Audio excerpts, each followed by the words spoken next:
એક તરફ ગુજરાતની સુરક્ષાને લઈને અવારનવાર રાજકીય નેતાઓ જાહેર મંચ પરથી નિવેદનો આપતા હોય છે, પહેલાના દસકાઓ ગણાવતા હોય છે કે ત્યારે જે તે સરકાર હતી ત્યારે ગુજરાત શું હતું ને આજનું ગુજરાત શું છે। ત્યારે હવે છેલ્લા 12 દિવસમાં ગુજરાતમાં જે ઘટનાઓ ઘટી છે તેમાં એવું લાગી રહ્યું છે કે સુરક્ષિત ગુજરાતમાં મહિલાઓ અને દીકરીઓ અસુરક્ષિત થઈ ગઈ છે। યુપી બિહાર જેવો ઘાટ હવે ગુજરાતમાં સર્જાયો હોય તે પ્રકારની સ્થિતિનું નિર્માણ થયું છે। ત્યારે વડોદરામાં સગીરા સાથે ગેંગરેપની ઘટનાએ ફરી ગુજરાતને હચમચાવી દીધું છે। શું છે સમગ્ર મામલો, વિગતવાર વાત કરવી છે આ વિડીયોમાં। વૈષ્ણવજન તો તેને કહીએ જે પીડ પરાઈ જાનાને રે। નમસ્કાર દર્શક મિત્રો, નવજીવન ન્યૂઝમાં આપનું સ્વાગત છે। હું છું ફૈઝાન।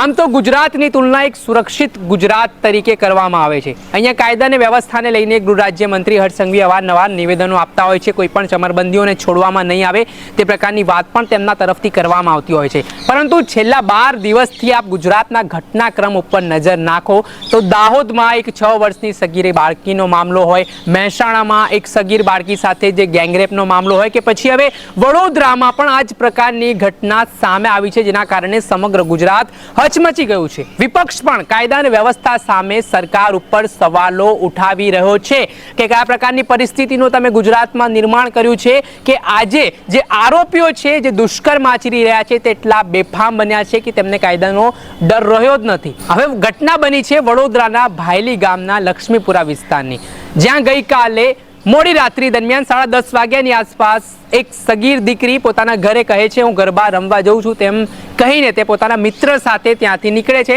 ને આ મિત્ર અને સગીર જે બાળકી છે તે એક જગ્યા ઉપર બેઠા હતા, વાવરૂ જગ્યા હતી, ત્યારે 5 જેટલા લોકો બે અલગ અલગ બાઇકો ઉપર આવે છે અને આ આવેલા આરોપીઓ છે, આ દુષ્કર્મીઓ છે, તેઓ દ્વારા બાળકી ઉપર દુષ્કર્મ આચરવામાં આવે છે।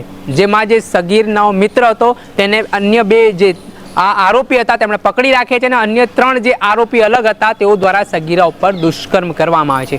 આ મામલામાં પીડિતા પોતાના ઘરે જાણ કરે છે અને પીડિતાના પિતા દ્વારા વડોદરા તાલુકા પોલીસ સ્ટેશન ખાતે આ મામલે ફરિયાદ કરવામાં આવે છે।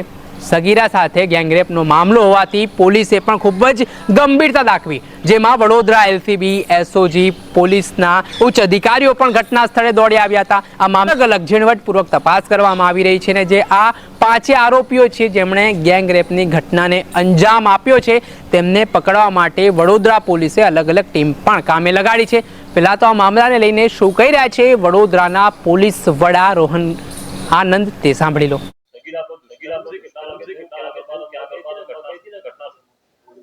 पहली बात तो लेट नाइट शॉर्ट ध्यान में आवेल छे एमां जे फरियादी छे तरीके संबोधित तो लेट नाइट नो ध्यान में आवेल के पीड़िता अपना मित्र ने लक्ष्मीपुरा विस्तार में 11:30 वागे मળી અને ત્યાંથી આ ભેગા થઈને આપના ટીપી વિસ્તાર ભાયલી ગામથી ભાયલી ફાટક આસપાસ સન માર્ટિન મેટ્રિક સોસાયટી એની આજુબાજુ વાત કરવા માટે સ્કૂટીથી ગયા હતા અને લગભગ 12 વાગે આ વિસ્તારમાં બે બાઇક લોકો એક બાઇક પર બીજા બાઇક ઉપર 3 એ લોકો આ બેને ત્યાં જોયા અને એ લોકો સાથે બધા ભાષામાં પહેલા વાત અને જેનો પ્રતિકાર આ લોકો કરતા વિક્ટિમ છે પીડિતા છે અને એમનો મિત્ર પ્રતિકાર કરતા આ લોકો માંથી 2 લોકો તો પહેલા નીકળી ગયા બાકી 3 લોકો રહી ગયા આમાંથી માણસ પીડિતાનો મિત્ર બોંધી રાખ્યા અને 2 લોકો પીડિતા દુષ્કર્મ આચર્યા અને એક લગભગ 12:30 ની આ એ લોકો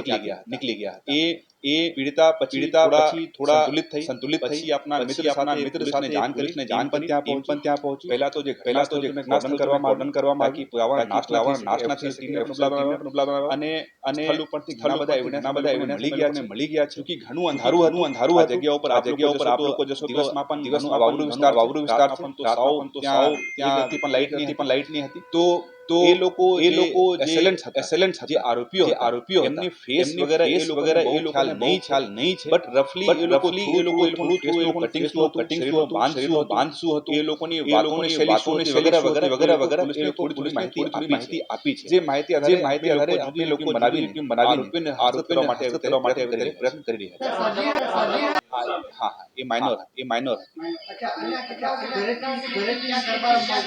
ગરબા સાથે સંબંધ લગભગ 11:30 અરીસામાં નીકળી હતી. મિત્રને વિસ્તારમાં આશરે 11 વાગે મળી હતી. મિત્રનું સ્કૂટી અને ભેગા થઈને વહેલી ટીપી માં લગભગ 12 આસ પહોંચી.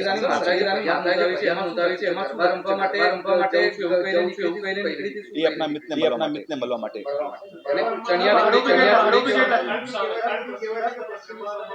ના એ પણ પીડિતા સાથે મેં પણ ઘણી વાત કરી છે. આ ઘટનામાં જે મિત્ર હતા અને એ લોકોને આજ રાતે વાતો કરી એ માટે એ લોકો વિસ્તારમાં ગયા.